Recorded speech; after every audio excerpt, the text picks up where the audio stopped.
Welcome all to a journey of financial enlightenment with the book Rich Dad, Poor Dad.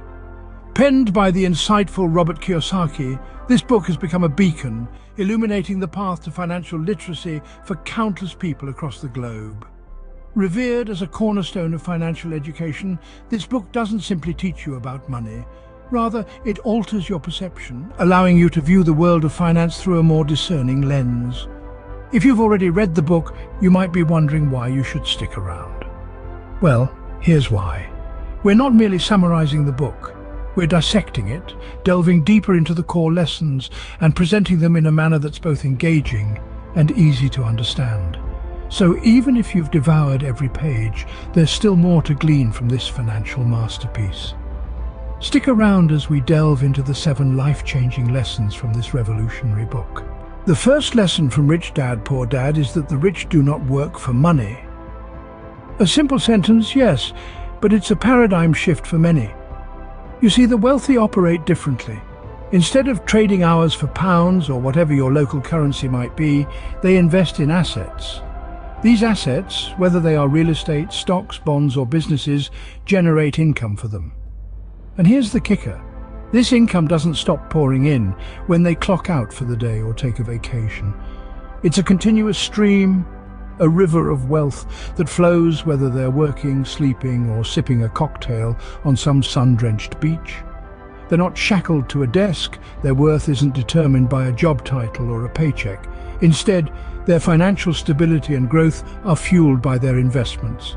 They have harnessed the power of capital to create a sustainable and often growing income stream. In essence, the rich make money work for them. The second lesson emphasizes the importance of financial literacy. Now, what is financial literacy? In layman's terms, it's understanding how money works. It's the ability to comprehend financial terms and concepts that influence your fiscal decisions every day. Imagine being asked to navigate a ship without understanding the markers and signals. You'd be lost, wouldn't you? That's exactly what it's like to navigate through the world of finance without being financially literate.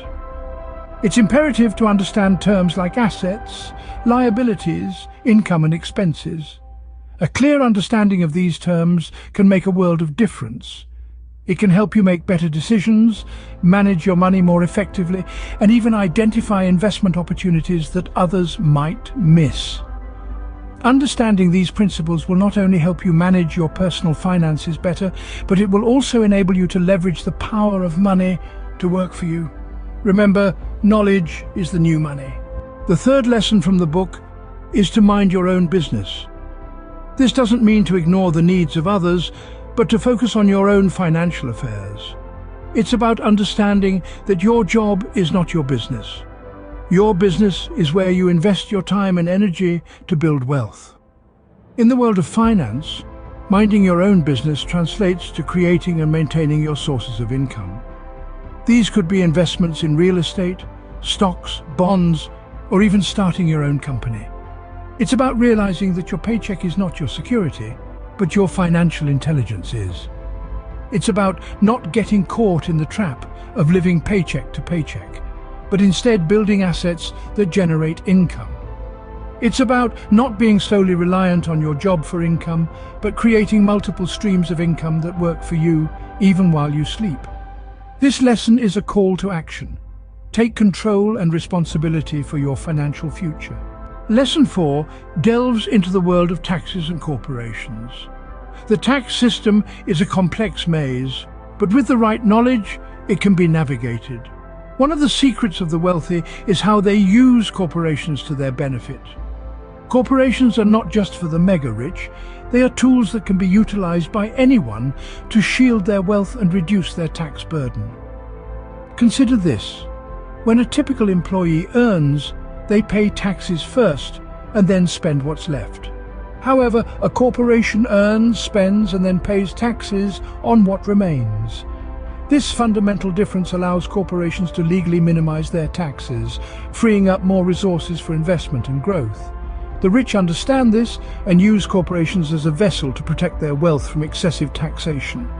They are not evading taxes, they're simply playing by the rules of the game. And it's not about cheating, it's about knowing the game and playing it well. The fifth lesson is a bold one. The rich invent money. Now, this isn't about printing counterfeit notes, but rather it's about finding innovative ways to generate wealth. The rich don't wait for opportunities to knock, they create them. They think outside the box, using creativity to turn ideas into income. They see potential where others see only problems. They take calculated risks, investing in startups, real estate and other ventures that might seem risky to the conservative observer. They understand that money is a tool, not an end in itself. It's not about hoarding wealth, but about using it as a means to create more. They leverage their assets, reinvest their profits, and constantly look for new avenues to expand their wealth. The rich know that wealth creation is not a zero-sum game. There is always room for growth, for new ideas, for innovation. The power of innovative thinking cannot be underestimated. Lesson 6 is an unconventional one. Work to learn, not to earn. This concept might seem a bit peculiar, but it's a game changer. We're often told to find jobs that pay the bills, but how about jobs that fill our minds? You see, the world is brimming with opportunities for growth and learning. Imagine taking a job not for the paycheck at the end of the month, but for the experience and knowledge you will gain. Picture yourself not chained to the idea of earning, but rather focused on the prospect of learning. You might be asking, but what about the bills? Well, here's the thing. When you focus on learning and enhancing your skills, the money will eventually follow. This isn't about ignoring your financial responsibilities. It's about prioritizing your long-term growth over short-term gain. So, the next time you're seeking a job, ask yourself, what will I learn here? Remember, value experience and knowledge over immediate financial gain. The final lesson from Rich Dad, Poor Dad is about overcoming obstacles. Financial success isn't a straight path.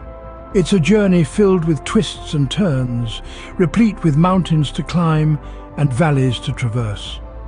The common obstacles that prevent us from achieving financial success include fear, cynicism, laziness, bad habits, and arrogance.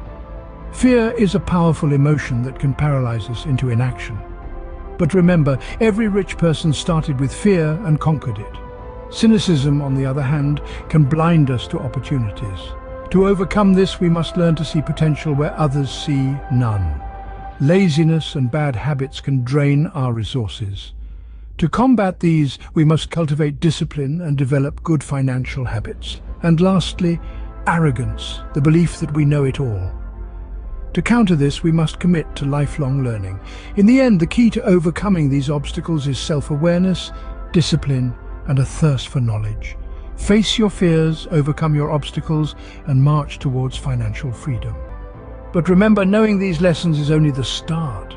The real magic happens when you start to implement them in your own life.